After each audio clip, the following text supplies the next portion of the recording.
का दिन मुझे बहुत ही ज्यादा खुशी हो रही है, मुझे गर्व हो रहा है कि हमारे संगठन महिला समिति ने इस दिन के पूरे महत्व को समझते हुए आज इस कार्यक्रम को आयोजित किया है। देखिए, हमारे देश में बहुत अलग अलग तरह के लोग हैं और इसलिए वो हर चीज को, हर दिन को या हर मौके को अलग अलग दृष्टिकोण से देखते हैं। आज आप देखेंगे कि जो लोग अपने आप को अम्बेडकरवादी कहते हैं या जो बसपा से जुड़े हैं, बहन मायावती की भी गाड़ी जा रही है, वो आज केवल डॉक्टर अम्बेडकर को याद करेंगे और कहेंगे कि आज उनका निर्वाण दिवस है, उनकी मूर्ति पर माला डालेंगे और उनका काम 6 दिसंबर का खत्म हो जाएगा। कुछ लोग हैं हमारे देश में जो इस समय बहुत डरे हुए हैं, जो अल्पसंख्यक है, वो मन ही मन आज के दिन को याद कर रहे हैं। कहीं उनकी कोई मीटिंग नहीं हो रही है, कहीं उनका मुजाहरा नहीं हो रहा है क्योंकि उनके ऊपर हमला बहुत जबरदस्त है, लेकिन आज वो इस दिन को बाबरी मस्जिद के ध्वस्त होने के दिन के रूप में याद कर रहे हैं। बहुत से लोग हैं जिनको कोई फर्क ही नहीं पड़ता है। 3/4 जनता है हमारे देश की जिनके लिए आज के दिन का कोई महत्व ही नहीं है। वो समझते ही नहीं है कि आज 6 दिसंबर को कुछ हुआ था, कोई जिया था या कोई मरा था। और फिर वो लोग हैं जो बहुत खुश हैं आज के दिन कि उन्होंने मिलकर के भारी भीड़ को जुटा करके, उन्हीं की सरकार थी, उन्हीं की फौज थी, उन्हीं की पुलिस थी, उन्हीं का प्रशासन था और उन्होंने एक पुरानी मस्जिद को ढहा दिया। वो इस पर बहुत गर्व करते हैं और कहते हैं ये तो बहुत बहादुरी का दिन है, शौर्य दिवस है, उस रूप में इसको मना रहे हैं। तो हमको आज समझना है कि हम आज के दिन को किस रूप में देखते हैं, क्योंकि हमारे देश में, माफ कीजिएगा, अलग अलग चश्मा लगा करके लोग चीजों को देखते हैं। जात का चश्मा लगा करके देखते हैं, धर्म का चश्मा लगा करके देखते हैं और पूरी सच्चाई को देखने की कोशिश ही नहीं करते हैं। उनकी इच्छा भी नहीं है पूरी सच्चाई को देखने की और वो पूरी सच्चाई को स्वीकार भी नहीं करना चाहते हैं। अभी कुछ दिन पहले मैं आपको बताऊं, मैं बहुत हैरान हुई। मैंने कहीं पढ़ा कि डॉक्टर अंबेडकर के बारे में एक गीत किसी ने लिखा था और वो लता मंगेशकर के पास गए और कहा कि आप ये गीत गा दीजिए। उन्होंने इनकार कर दिया, मना कर दिया, मैं नहीं गाऊंगी। उन लोगों ने कहा देखिए, अगर आपको पैसे चाहिए तो जितना पैसा आप लेते हैं किसी गाने को गाने के लिए, वो हम लोग पैसा भी इकट्ठा कर लेंगे। जो आप कहेंगी हम आपको देंगे, क्योंकि आपकी आवाज में बाबा साहब के लिए गीत प्रस्तुत होगी तो बहुत लोग उसको सुनेंगे। लेकिन उन्होंने मना कर दिया और कहा कि नहीं, मैं इस गीत को नहीं गाऊंगी। तो ये एक बहुत सोचने वाली बात है कि आखिर जिसका नाम सब लोग लेते हैं, जिसकी मूर्ति हर शहर में लगी हुई है, जिनका नाम हमारे संविधान के साथ जुड़ा हुआ है, आखिर उस डॉक्टर बाबा साहब अम्बेडकर के प्रशंसा में गीत गाने के लिए लता मंगेशकर तैयार क्यों नहीं हुई? तो हम इसी सवाल से शुरू करेंगे, क्यों नहीं हुई? फिर हमने आगे पढ़ा तो एक और बात वहां हमने देखी कि एक हमारे देश में सावरकर पैदा हुए थे और उन्होंने वो पहले अंग्रेजों के खिलाफ लड़े, लेकिन जब अंग्रेजों ने उनको बंद कर दिया तो वो बेचारे बहुत डर गए, घबरा गए और उन्होंने बार बार अंग्रेजों को चिट्ठी लिखी माफी मांगते हुए, और माफी मांगते हुए उन्होंने कहा आप हमें माफ कर दीजिए, हमें जेल से छुड़ा दीजिए, तो हम जिंदगी भर आपकी सेवा करेंगे, आपकी गुलामी करेंगे। और यही उन्होंने किया। जब जेल से उनको छोड़ दिया गया तो अंग्रेजों से, तब उनकी सरकार थी यहाँ, उनसे पेंशन लिया और एक ही काम उन्होंने किया, उनकी सत्ता को, उनकी सरकार को बनाए रखने के लिए हिंदू मुसलमानों के बीच में खूब झगड़ा उन्होंने लगाया कि ये आपस में झगड़ते रहेंगे तो अंग्रेजों का शासन कभी खत्म नहीं होगा। आप समझ रहे हैं बात को? तो वो सावरकर था जिसने माफी मांगी अंग्रेजों से, जिन्होंने हिंदू मुसलमान का झगड़ा लगाया। और आपको एक बात और मैं बता दूं सावरकर के बारे में कि उन्होंने 1900 मतलब जिन्ना से पहले, जिन्ना ने 2 राष्ट्र की बात, अब आप लोग सोचोगे क्या बातें, ये बातें आपको समझनी और सुननी है। अगर कोई बात समझ में ना आए तो रोक लीजिए, हम पूछ लीजिए हमसे। आपको मालूम है कि सन 47 में जब हमारा देश आजाद हुआ तो उसके 2 टुकड़े कर दिए गए, हिंदुस्तान और पाकिस्तान, और ये कहा गया कि धर्म के नाम पर 2 देश बने हैं। तो उस समय लोगों ने कहा कि ये तो जिन्ना साहब ने कहा है कि 2 मुल्क हमारे बनने चाहिए धर्म के नाम पर। लेकिन अगर हम इतिहास को देखें तो यही जो सावरकर है, सबसे पहले 2 राष्ट्र की बात उसने कही थी। उसने जिन्ना से बहुत पहले अपनी किताब में लिखा कि हमारे देश में 2 राष्ट्र रहते हैं, हिंदू और मुसलमान, और ये कभी एक हो ही नहीं सकते हैं। मतलब हजारों सालों से हम एक हैं, लेकिन वो कह रहा है ये एक रह नहीं सकते हैं। तो ये जो 2 देश बने, जो देश का बंटवारा हुआ, सबसे पहले इसके बारे में बोलने वाले तो सावरकर ही थे।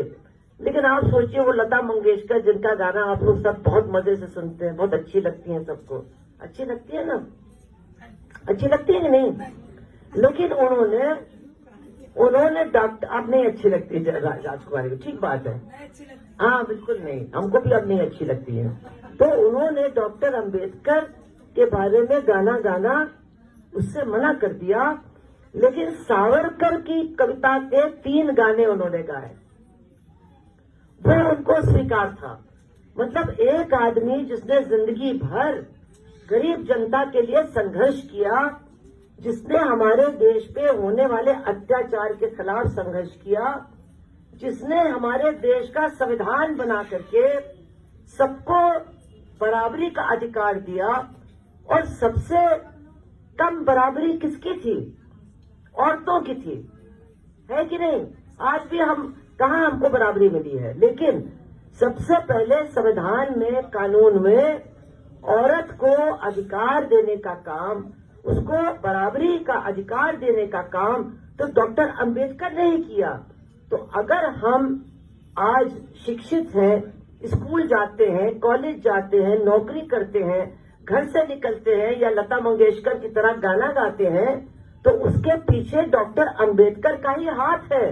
वो संविधान न बनाते, वो हमको ये तमाम अधिकार न देते, तो आज भी हम लोग अनपढ़, घरों के अंदर 12 साल की उम्र में शादी हो गई, 15 साल की उम्र में विधवा हो गए, सर घोट के एक कोठरी में बंद करके रख दिया। यही तो हमारी हालत थी पहले, की नहीं थी? यही हालत थी ना, आप लोग सुनते हो पुराने लोगों से, अभी भी गांव में और दूसरी जगहों में ये हालत होती है विधवाओं की, और बचपन में शादी भी हो जाती है। तो आज अगर हमको पढ़ने लिखने का, कुछ करने का, कुछ बनने का मौका मिला है, तो वो बाबा साहब अम्बेडकर की वजह से मिला है। हमारी चूचैया मिटाने में हाँ का मदद है। हाँ, वो ठीक बात, नहीं ठीक बात कह रही है, वो बात हम करने जा रहे हैं। तो वो नहीं, सही कह रही है, अगर उनके दिल में कोई बात आती निकलने दीजिए, हमको खुशी होती है, कोई सोच तो रहा है। तो अब आप सोचिए कि एक महिला जिसके पास पैसा, गाड़ी, घोड़ा, मकान, बिल्डिंग, सब कुछ डॉक्टर अंबेडकर की वजह से ही है, ये भूलिए मत। जो कुछ हमारे पास है उनकी वजह से है, जिनकी ये फोटो है। लेकिन वो कह रही है कि मैं उनके बारे में गाना नहीं गाऊंगी। क्यों? क्योंकि उन्होंने जाति का चश्मा लगा रखा है। वो देख रही हैं कि डॉक्टर अंबेडकर कौन है। वो एक महान पुरुष उनके लिए नहीं है, एक संविधान को बनाने वाले नहीं है, एक हमको और आपको अधिकार देने वाले नहीं है। उनके लिए वो क्या है? वो एक अछूत है, वो एक दलित है, और वो एक दलित का सम्मान नहीं कर सकती हैं। उनका मन नहीं मानता कि वो एक दलित का सम्मान करें, वो किसी अछूत के सामने मतलब नमन करें और उनकी तारीफ पे गाना गाएं। अब इससे भी ज्यादा मजेदार बात सुन लीजिए, और लता मंगेशकर खुद कौन है? नाम मंगेशकर है, ब्राह्मण नाम है, लेकिन दरअसल उनकी जात क्या है?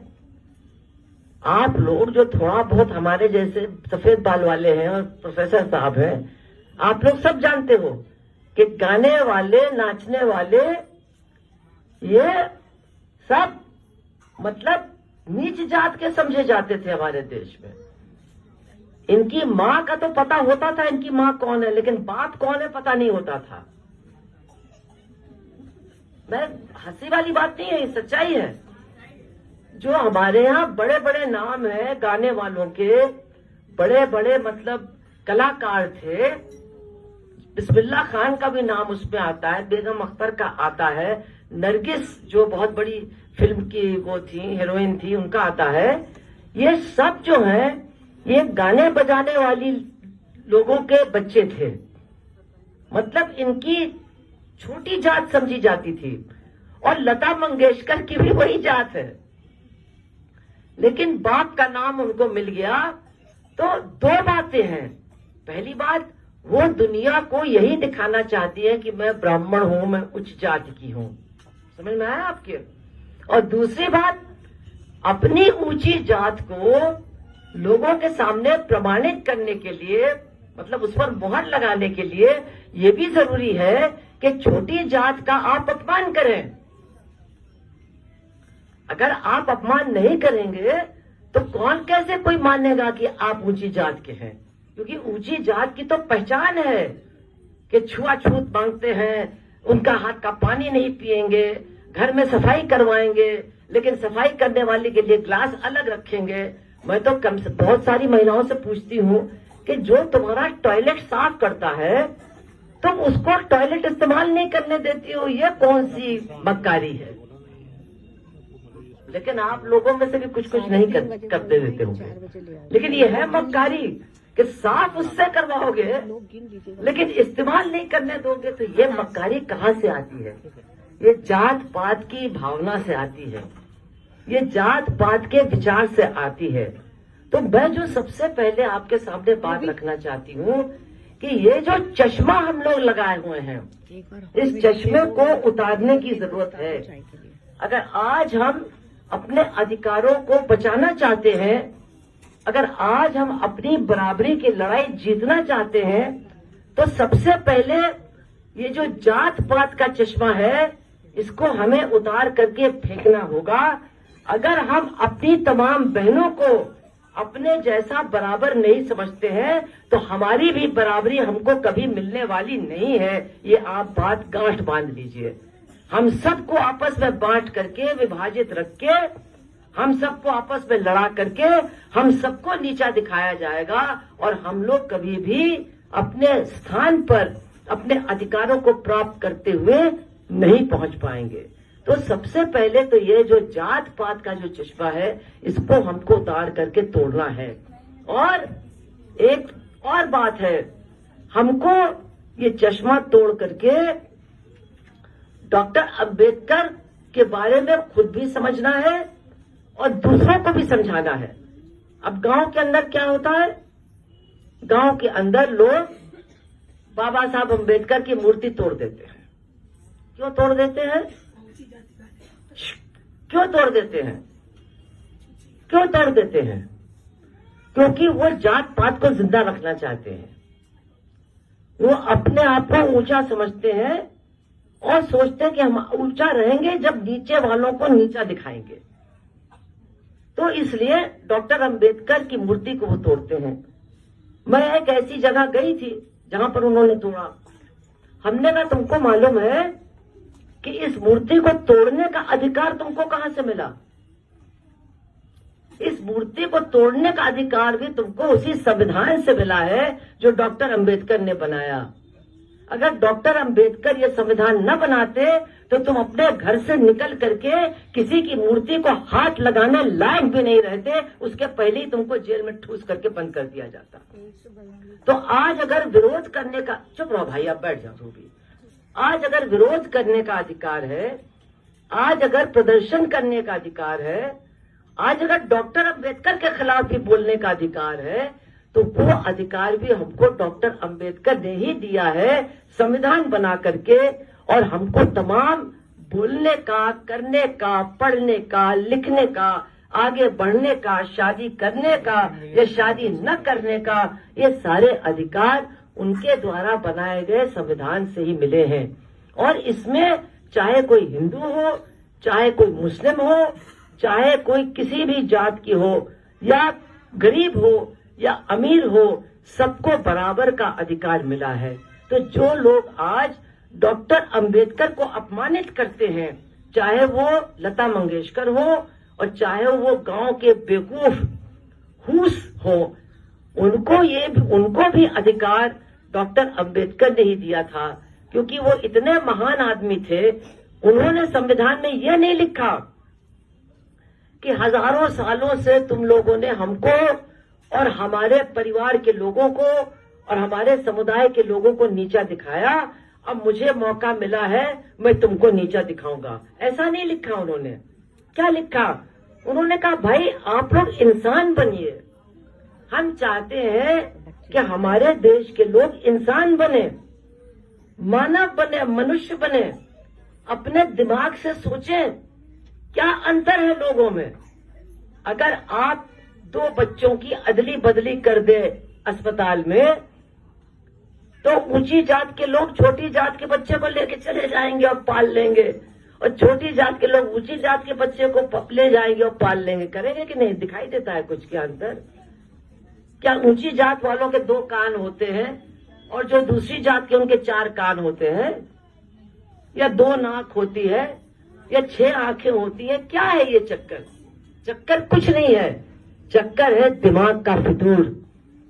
दिमाग के अंदर भरा गया है और जानबूझ के भरा गया है कि कोई ऊंचा है, कोई नीचा है, और जन्म से ही ऊंचा है, जन्म से ही नीचा है, यानी कभी भी इसको बदला नहीं जा सकता है।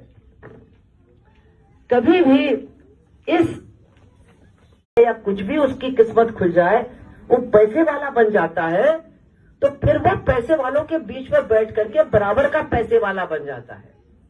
लेकिन हमारे देश में क्या है? डॉक्टर अंबेडकर को ही ले लीजिए। ये गरीब घर में पैदा हुए, ये स्कूल में जब पढ़ने जाते थे तो जो दूसरे बच्चों के लिए पानी का घड़ा रखा जाता था, उसका पानी ये नहीं पी सकते थे। इनको थोड़ा दूर बिठा करके पढ़ने का मौका दिया जाता था, लेकिन ये पढ़े, खूब मन लगाकर पढ़े, और इतना पढ़े कि इनको वजीफा, इनको स्कॉलरशिप मिला।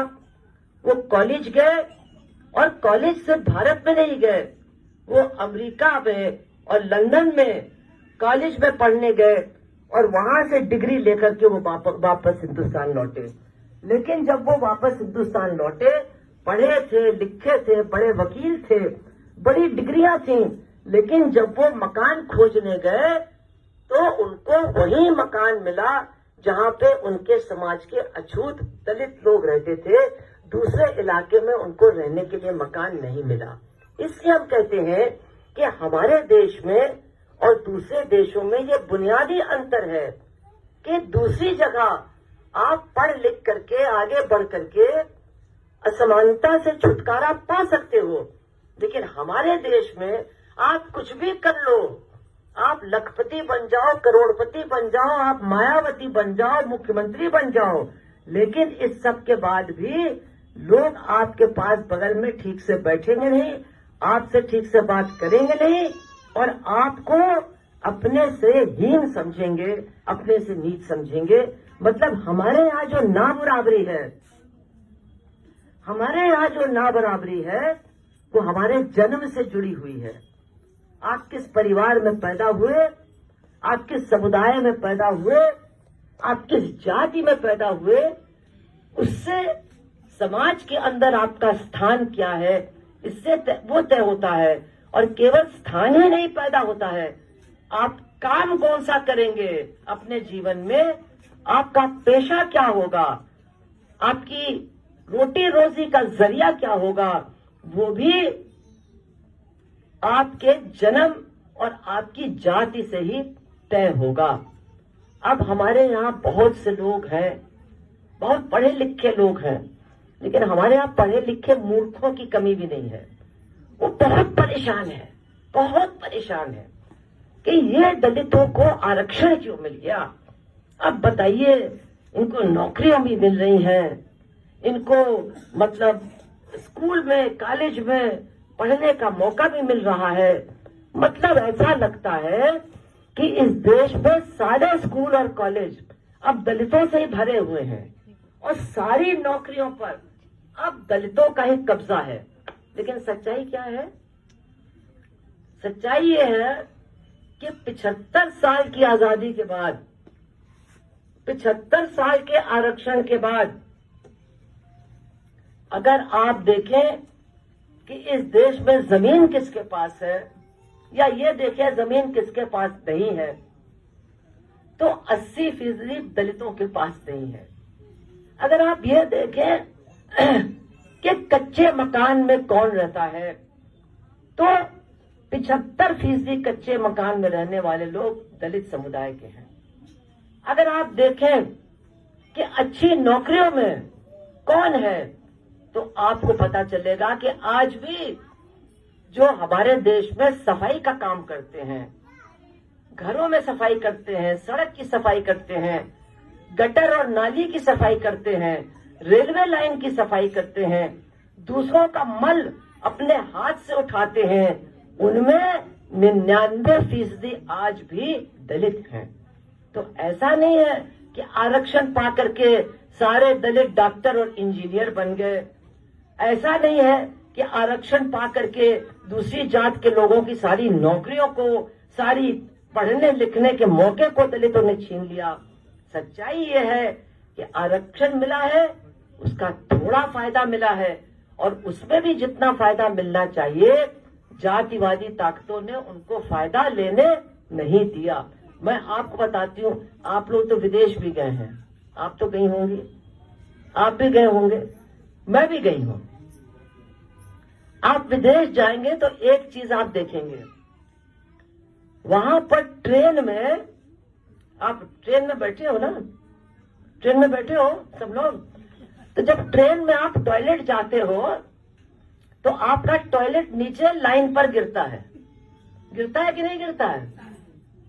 गिरता है कि नहीं गिरता है? पूरी दुनिया में ऐसा कहीं नहीं है।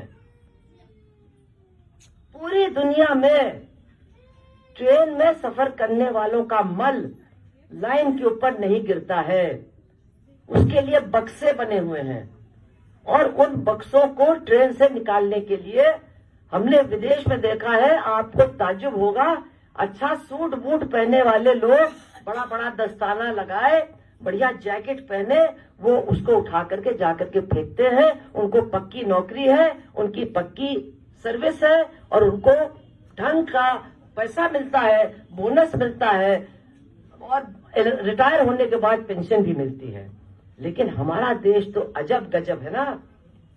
यहां चूंकि एक जात है जिसका जन्म सिद्ध अधिकार है दूसरों का मल ढोना, दूसरों का गंद उठाना, इसलिए आपके यहां रेल में भी सीधे सीधे आपका मल लाइन के ऊपर गिरता है और उसको उठाने के लिए हमारी बहनें, हमारे भाई, हमारे बुजुर्ग लोग आकर के उसको उठा करके लेकर के जाते हैं।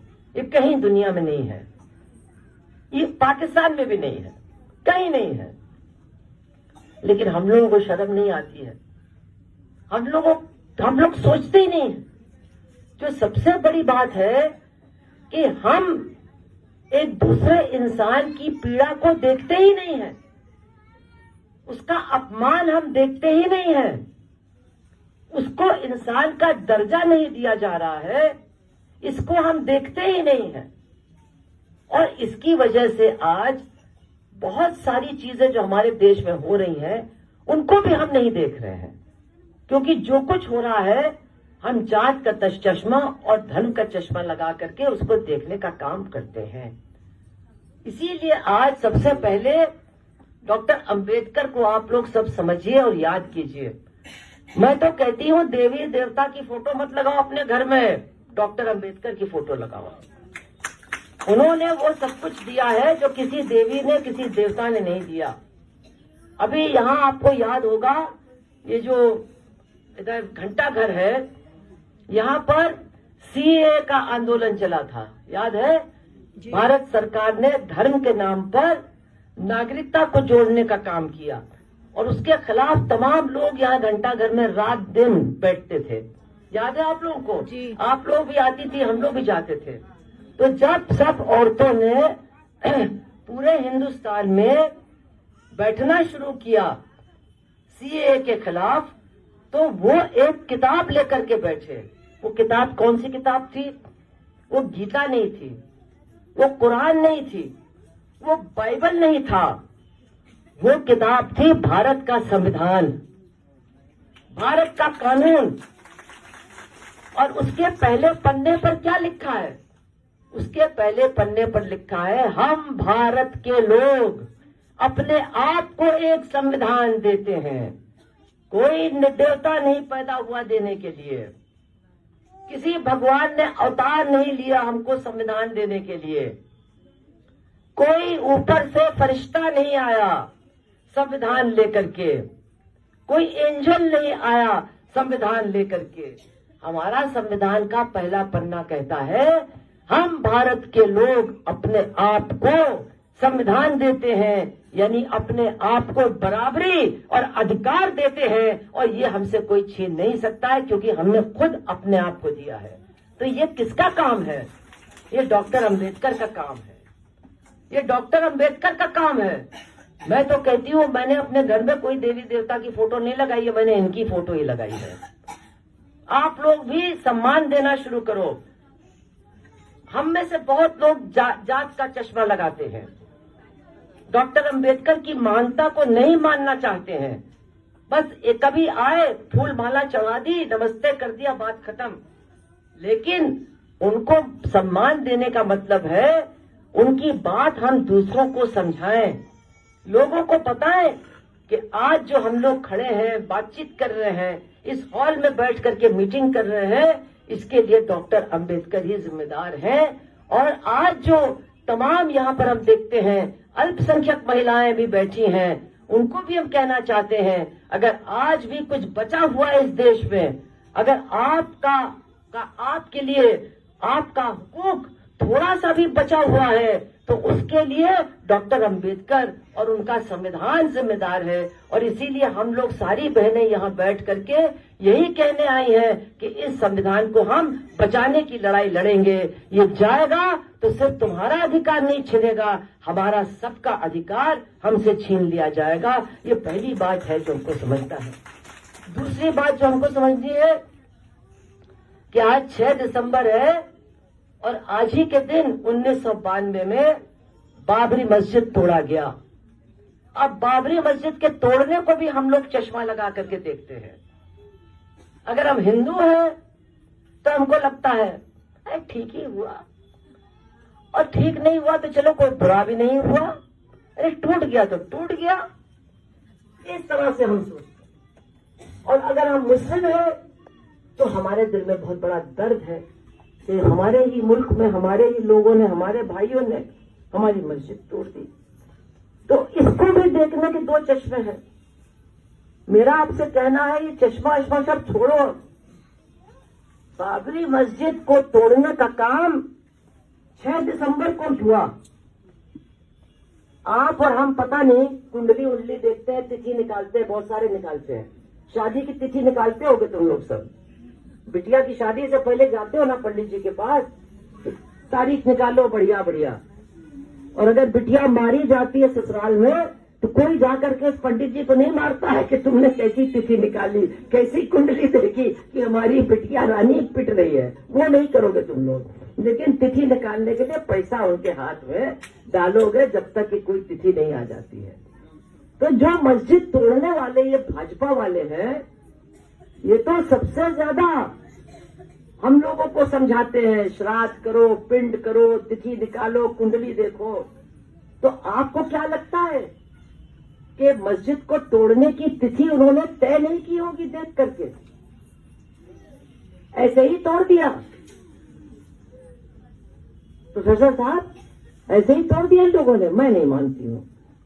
मेरा ये मानना है कि ये तिथि निकालने वाले लोग हैं, और इन्होंने जानबूझ करके डॉक्टर अंबेडकर के देहांत का दिन, उनका निर्वाण दिवस, जिस दिन वो मरे, जानबूझ करके इन्होंने 6 दिसंबर का दिन चुना, क्योंकि उनका असली हमला काहे के ऊपर है?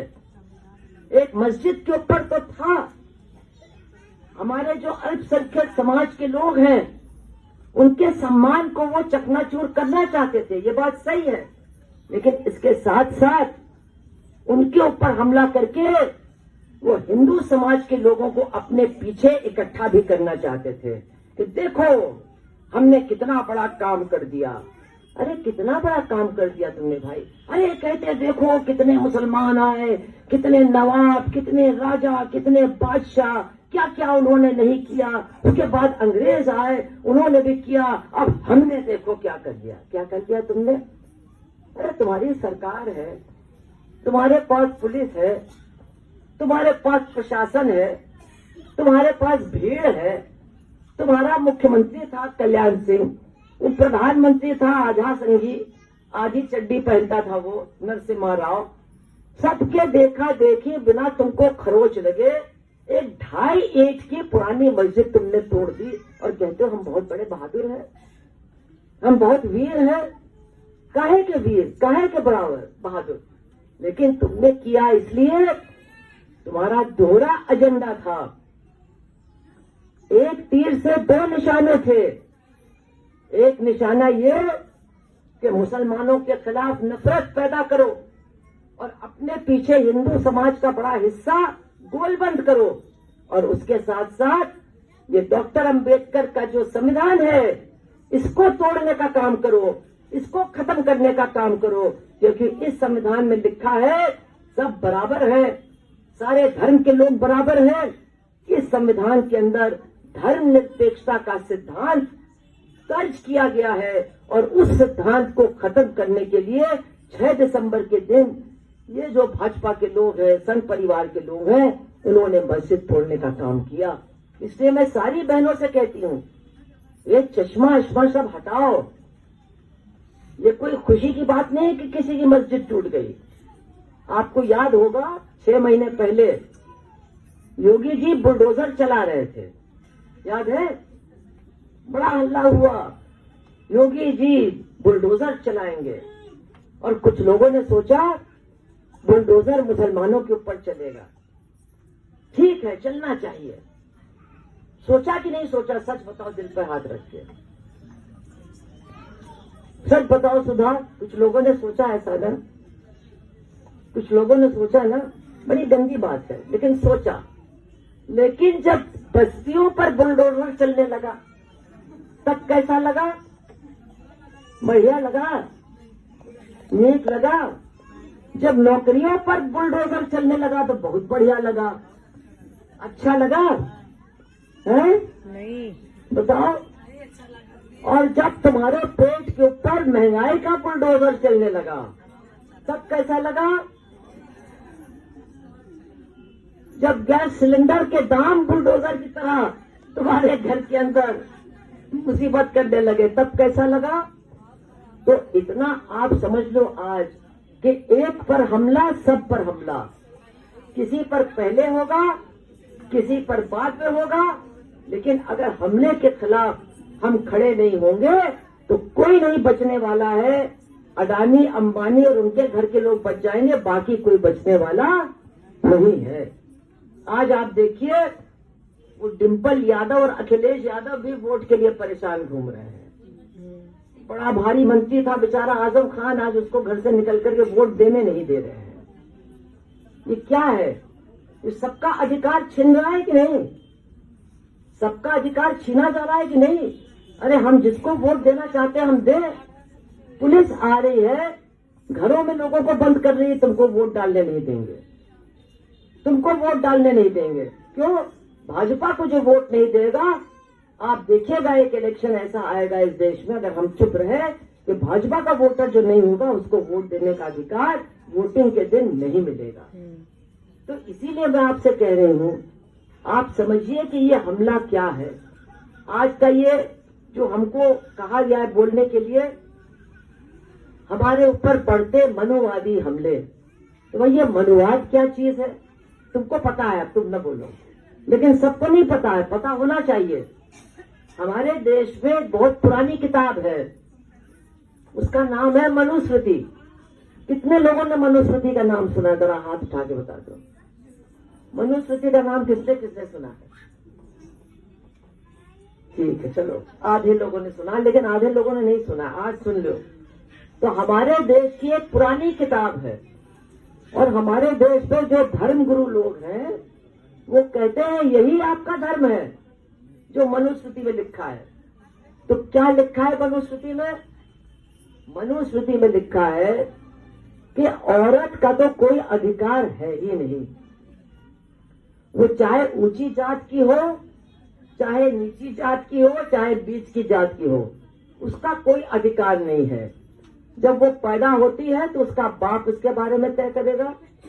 जब वो थोड़ी सी बड़ी होती है तो उसका पति, उसका शौहर तय करेगा। और अगर उसका शौहर मर गया तो उसका भाई, नहीं तो उसका बेटा उसके बारे में सारे फैसले लेगा। औरत को अपने बारे में फैसला लेने का कोई अधिकार है ही नहीं। और ये मत समझिए कि ये सिर्फ हिंदुओं के लिए है। पुस्तक लिखी गई है हिंदुओं के लिए, लेकिन हमारा बड़ा गजब देश है। जो हमारे यहाँ मुसलमान हैं, जो हमारे यहाँ ईसाई हैं, सिख हैं, ये भी पहले हिंदू ही थे। और हिंदू धर्म में जो अत्याचार है उससे बचने के लिए इन्होंने धर्म बदला। लेकिन बाद में पता चला कि इस देश में धर्म तो बदल सकते हो, लेकिन जात नहीं बदल सकते। जात साथ में चलती है। अब हम सारी बातें यहाँ बताएंगे नहीं, लेकिन सब लोग जानते हैं कि हमारे यहाँ हर समुदाय में, हर कौम में जातियां हैं, और उन जातियों के आपस के रिश्ते करीब करीब वैसे ही हैं जैसे कि हिंदू जातियों की है। तो जो मनुस्मृति की भावना है, जो मनुस्मृति की विचारधारा है, उसका असर केवल हिंदू औरतों पर नहीं पड़ता, या केवल हिंदू औरतों के अधिकार उससे नहीं छीनते हैं, बल्कि मुसलमान औरतें, जब हम कह रहे थे तो वो भी हाथ हिला रहे थे, हाँ बात सही है, पैदा हो तो बाप तय करेगा, शादी हो जाए शौहर तय करेगा, ठीक है ना, शौहर मर गया तो बेटा करेगा, भगा दिए गए घर में आ गए तो भाई करेगा। हमें अपने बारे में फैसला करने का कोई अधिकार नहीं है। तो ये जो मनुस्मृति है, ये पूरे समाज के दिमाग पर असर डालने वाली पुस्तक है, क्योंकि हजारों साल से चल रही है। और इसमें क्या लिखा है कि अगर बहुत सी चीजें लिखी है, अब हम कहां तक बताएं आपको, बहुत बेहूदी बातें भी लिखी हैं, लेकिन इसमें यह लिखा है कि जो दलित हैं वो तो समाज के ही बाहर हैं, उनकी शक्ल हमको नहीं देखनी चाहिए और उनका साया भी हमारे ऊपर नहीं पड़ना चाहिए। उनको बस आके अपना गंदा काम करके चले जाना चाहिए, शहर के बाहर दूर सोना चाहिए।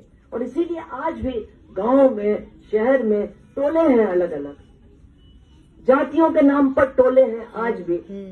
आप रेलवे कॉलोनी में चले जाइए, सारे लोग रेल के कर्मचारी हैं, लेकिन रेलवे कॉलोनी में भी आप देखेंगे कि दलित वर्ग के जो कर्मचारी हैं वो कहीं रहते हैं, ऊंची जात के जो कर्मचारी हैं वो कहीं और रहते हैं, और जो बीच वाले हैं वो इधर उधर रहते हैं। और मुसलमान तो जहां उसकी जान बचे वहीं रहने की सोचता है। ये आज भी हमारे देश की हालत है। तो इसलिए ये जो मनुस्मृति है, इसमें दो तीन चीजें हैं जो आपको समझनी होंगी। औरतों का कोई अधिकार नहीं, जात पात बहुत अच्छी चीज है और जात पात को ही जिंदा रहना चाहिए। और जो काम करने वाले लोग हैं, यानी जो पिछड़ी जात के लोग हैं, उनको केवल मुंह बंद करके सेवा करनी है, कुछ मजदूरी मांगना नहीं है, वो उनका अधिकार नहीं है। तो इसका मतलब क्या है कि यह मनुस्मृति एक ऐसी किताब है जो 90% लोगों के अधिकारों को उनसे छीनती है।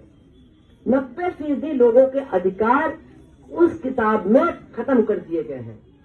और ये जो भाजपा है, और भाजपा को चलाने वाला ये जो राष्ट्रीय स्वयं सेवक संघ आरएसएस है, आप लोग जानते हैं आरएसएस को, वो लोग जो सुबह सुबह हाफ पैंट पहन करके परेड करते हैं, अब तो परेड उनकी थोड़ी बंद हो गई, जब से सरकार चलाने लगे हैं। उनको अब पैसा कमाने से फुर्सत नहीं है परेड अरेड करने के लिए, लेकिन पहले करते थे। तो इनकी क्या विचारधारा है? ये डॉक्टर अंबेडकर के संविधान को नहीं मानते हैं।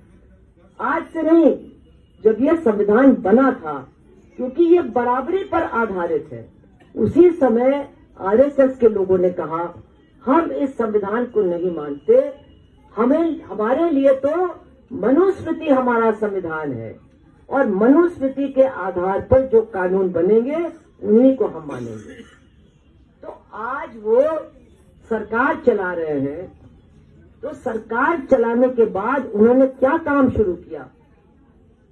उन्होंने हमारा जो संविधान कहता है उसको धीरे धीरे खत्म करने का काम शुरू किया और जो मनुस्मृति कहता है उसका पालन शुरू किया। अब आप लोग आपस में इतनी बात करोगे तो हमारी बात कैसे सुनोगे? नहीं तो हम आपसे कहें आप आकर के बताइए हम क्या कह रहे थे, बताओगे? हाँ, तो जरा सुनो, अब हम खत्म भी करने वाले हैं। तो जब हम ये कहते हैं कि ये मनोवादी हमले बढ़ रहे हैं, तो उस शब्द में मत जाइए, समझिए क्या मतलब है।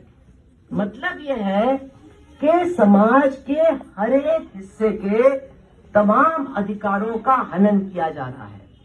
जो संविधान में अधिकार मिले हैं वो हमसे छीना जा रहा है। जैसे कि संविधान में है कि सबको शिक्षा मिलनी चाहिए। अब आप हमें बता दीजिए, कोरोना काल के बाद गरीबों के घर के बच्चों की पढ़ाई लिखाई का क्या हाल है? बताइए हमको। बढ़िया चल रही है पढ़ाई लिखाई? बढ़िया चल रही है? सरकारी स्कूल बंद हो रहे हैं, सरकारी में सब प्राइवेट कर दिया जाता है। प्राइवेट स्कूल चल रहे हैं और प्राइवेट स्कूल में गरीब के बच्चे को एडमिशन नहीं दे रहे हैं। ठीक बात है ना? कोरोना से पहले अगर बच्चा कहीं पढ़ता था, अगर आप उसी स्कूल में पहले एडमिशन का पूरा पैसा भरो, उसके बाद बच्चे का एडमिशन होगा। हो रहा है कि नहीं हो रहा है? फिर कहते हैं पानी गिर जाए, ठंड पड़ जाए, कोहरा आ जाए, कहते हैं घर से पढ़ाई करो। घर से कैसे पढ़ाई करें? कहते हैं ऑनलाइन पढ़ाई करो। अरे हमारे घर में चिमटा नहीं है, हम बढ़िया वाला फोन कहां से लाएंगे? और अगर घर में आ रहा है कि नहीं? हमारे संविधान में लिखा है, बताओ जरा हमको। एक टाइम बनता है तो बहुत हो गया। और यही मोदी जी खूब नचवाए, देखो सरस्वती नाचत है, देखो कलावती नाचत है, नूरजहानो नाचत है, फ्री में सिलेंडर मिल रहा है, नाचो खूब, फोटो खूब छपी। और अब एक सिलेंडर 1200 रुपए में, 1200 रुपए में। अब हालत क्या है कि खाली सिलेंडर के ऊपर बैठ के फुकनी लेके चूल्हा फूको और खूब आंसू निकलेंगे। कुछ तो आंसू धुएं से और कुछ आंसू महंगाई से निकलेंगे। तो खाने पीने पर जब इतना महंगा हो गया है और कह रहे हमने तो तुमको मुफ्त में दे रहे हैं, सब लोग कह रहे मुफ्त में मिल रहा है, मुफ्त में राशन मिल रहा है। कितने लोगों को मुफ्त में मिल रहा है? कितने लोगों को मुफ्त में मिल रहा है? बताइए कितने लोगों को मुफ्त में मिल रहा है? मुफ्त में बांटा है, उससे ज्यादा। अरे कुछ लोगों को मिल रहा होगा 2 किलो 3 किलो, कितने लोगों को मिल रहा है? हाँ, 5 किलो में 4 किलो। अब गेहूं भी बंद, और चावल जो मिल रहा है बहुत बढ़िया मिल रहा है ना। खूब पकाओ, फिर भी मार खानी पड़ती है क्योंकि वो गलता नहीं है। गलत कह रहे तो हमको बताइए, सही कह रहे हैं ना? वो चना घोड़ा नहीं खाएगा, चना जो तुमको दे रहे हैं। मास्टर साहब आप हंस रहे हैं, आप जाकर के देखिए गरीबों को जो राशन मिल रहा है। और जो राशन कार्ड पे हमको राशन मिलना चाहिए सस्ता, उसमें देखिए क्या होता है। उसमें कहते हैं अंगूठा लगाओ और फिर कहते हैं और दबाओ और दबाओ। अरे तुम्हारा तो अंगूठे का निशाना नहीं आ रहा है, निशान बदल गया तुम्हारा, तुम जाओ, तुम्हारा राशन कार्ड कैंसिल। तो लाखों राशन कार्ड गरीबों के कैंसिल हो गए हैं।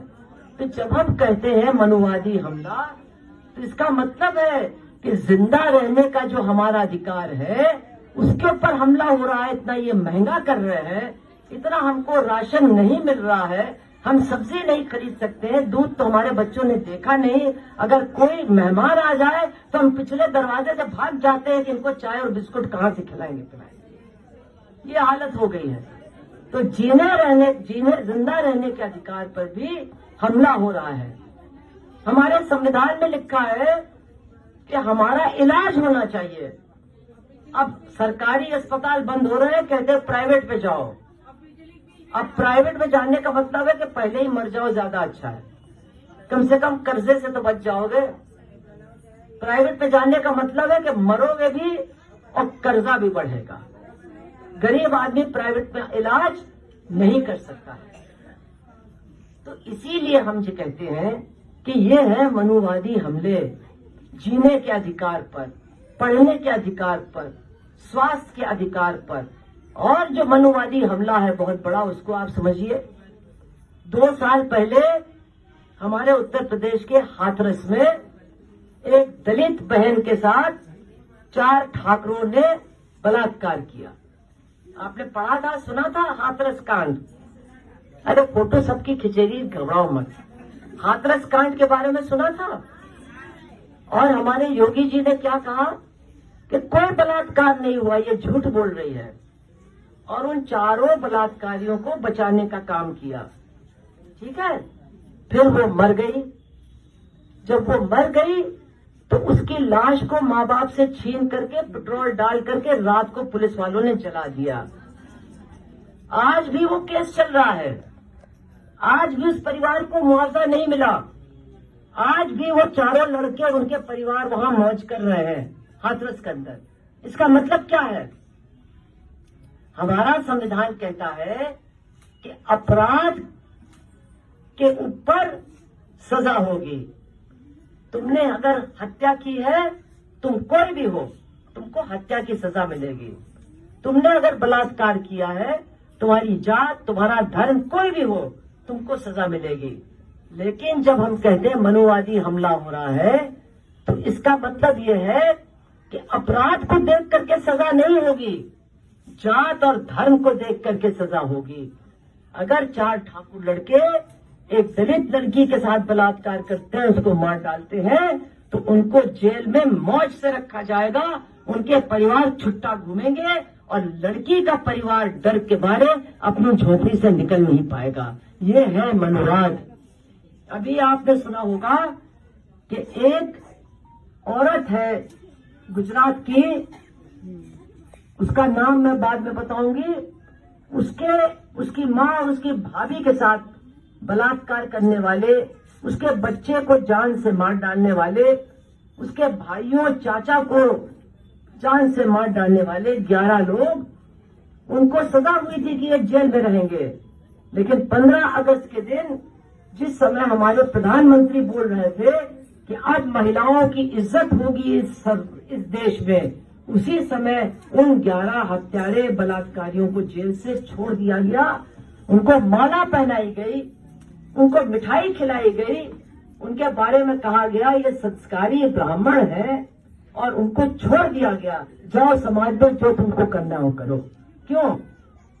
आपको मालूम है क्यों? क्योंकि जिनके साथ उन्होंने बलात्कार किया उसका नाम है बिल्किस बानो, मुसलमान है। जिनको उन्होंने मारा वो मुसलमान है, वो खुद हिंदू है।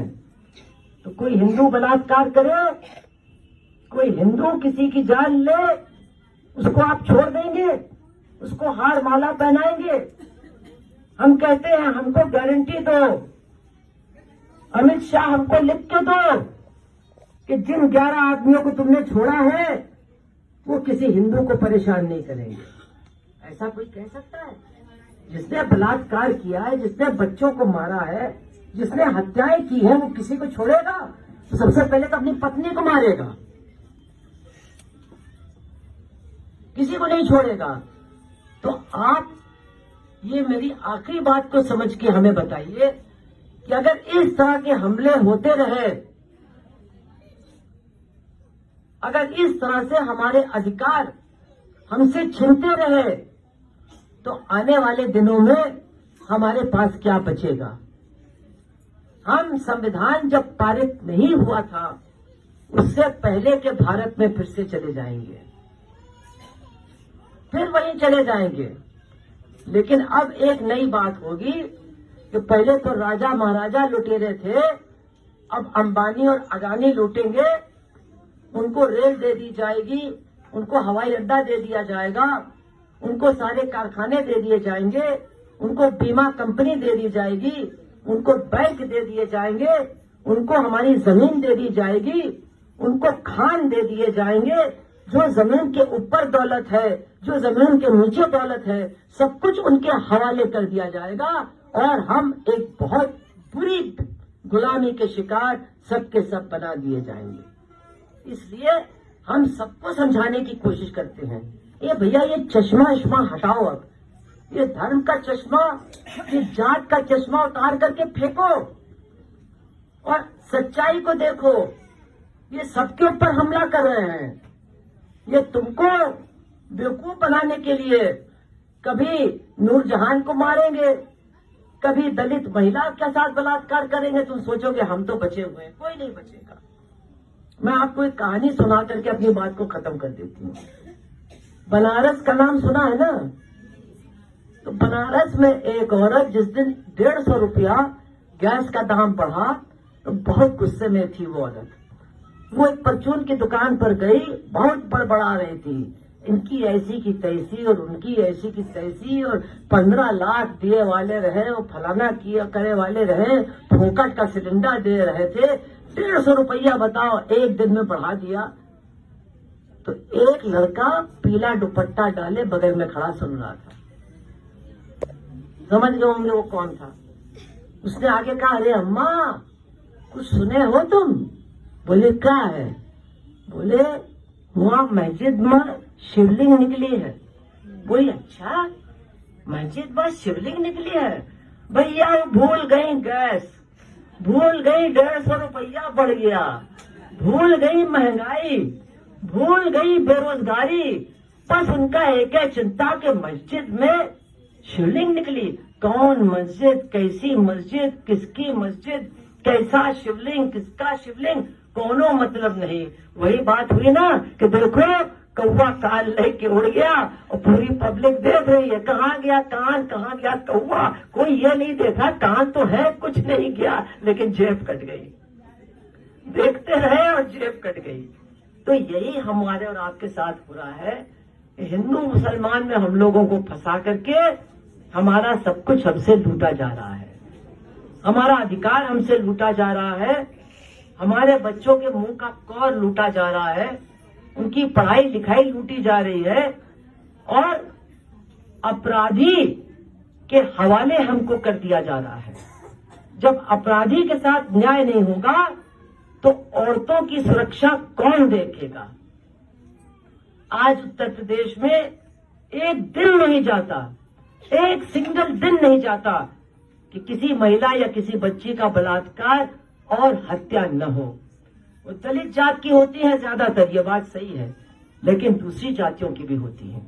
और अगर यही हाल रहा, ऐसी महंगाई रही, ऐसे ही बेरोजगारी रही, ऐसे ही अपराध के मामले में सरकार नरमी करेगी, ढिलाई दिखाएगी, तो आप सोचिए कि औरतों का क्या होगा।